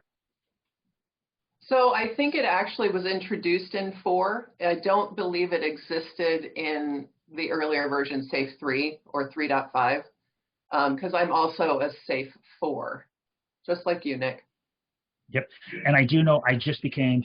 I'm not throwing it, but I just took a Scrum at Scale class, which is another framework. They specifically call out design thinking in the same levels, the same kind of thing. And so does LESS, the big one in Europe. They're all shifting towards using this design thinking approach for the exact reason we were just talking about, so that the teams are building the right thing, because it's too wasteful to guess at what our customers want. Excellent questions, Glenn. What else you got? I got nothing. Oh, come on. Well, it's funny because they show it down there where you point it out, but then if you look up above, and I don't know how to, this chart has always confused me, but you got the epic owners way up near the top, and I'm sitting there going, is that where maybe I'm misinterpreting this particular graphic, but it seems at a lower level than the epic. That to me, a friend of mine calls this an eye chart, because your eyes cross the minute you see it. But yeah, I'm not sure that it doesn't work. The chart doesn't meant to work the way you look at it at first, right? So yeah, it really is done up here. But yeah, because they're saying here it's the thing that informs the continuous delivery. but it really is done up here at this portfolio backlog. You even have to have some design thinking done as your portfolio vision here. Once you figure out maybe what you want to do with portfolio, then you have to go talk to your customers. Sometimes you do design thinking to even figure out what your strategic themes are, and because you hear from your customers that they want these things, these are the problems, then you have to build them into your themes. So it really is kind of an all-encompassing. It can inform just about anything, anywhere in the process, right? Your whole company may do a pivot based on what you learn from your customers. I think if I'm going to just jump in for just a second, Nick, just to add color to what you've already said, what you've pointed out. So this bottom layer is what SAFe calls essential SAFe, meaning everyone should be doing it. The upper two layers of the cake are for large solution and portfolio. So the assumption is that whether you're a small org, which is where the essential is, or a large or a portfolio, this design thinking logo should actually appear in every layer of the cake, as Nick was pointing out. It's just that for the sake of space, because it is kind of an eye chart, they just put it in the place that everyone should be doing it anyway, if that makes sense. Sure. Okay, well, this is helping. Thank you very much. Appreciate the time. Thank you. And we're always available, so if you want to chat with us, let us know. We'll be glad to help you. Thank you. Thanks. Anybody else got any questions? We've got 9 more minutes. I want to be respectful of everybody's time. You mentioned value streams earlier. Yes. Mapping to value streams. What were you referring to, or was it more the product as it pertains to value streams, or? So value streams, journey maps, system thinking, these are all great concepts to learn how your customers interact with your current systems and how you're providing value to those customers at which stages along the way. So it's a great way of looking and saying, we have this process, or our system works this way. The customers are interacting with here. This adds value. This doesn't add value. This can be tweaked to add even more value. So mapping out the way your customer journey works, which is a lot about design thinking, sometimes thinking about how your customer's journey works today, how it could work in the future, and then mapping that to how your systems work or your process in your organization is a really valuable exercise sometimes to see where the connections or disconnections are, right? You might have customers that are doing things that you can add more value to them, or they have steps that you're doing that don't add any value. And so, yeah, I think value streams and systems thinking are a great way to go. Great way to connect the two. And again, on this chart here, SAFe actually calls out value streams also here. But if you're doing scaled agile, did that answer your question, or did you have a specific? Yeah, so you're kind of thinking customer journey, and then the systems journey with the value streams there, and kind of a connection between the two. Yeah. So the way I do it is I say my customer either operates like this or wants to operate. That's the customer journey, and then the value stream is how's the organization. You process it out, and then you connect the two, and that decides where's the value, right? Where are we adding value or not adding enough value so we can fix it, right? We might have steps in our process that add no value to anybody, so then we decide, well, why that's wasteful? Why are we doing that? Okay. Or we might have our customer might be doing something where they this is an obscure example, but we map out the customer journey, and we might actually notice that our customer goes someplace else to do something and then comes back to finish it and to our company. So we realize, why are we letting our customers leave and come back? Let's connect those dots so that they don't ever have to leave, or there's a less delay in the process, or how can we make it better for them, right? How can we retain them? So it can be very enlightening.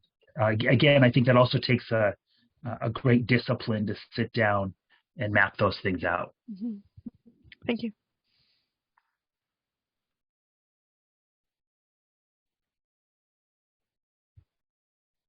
All right, anybody else have any thoughts, questions?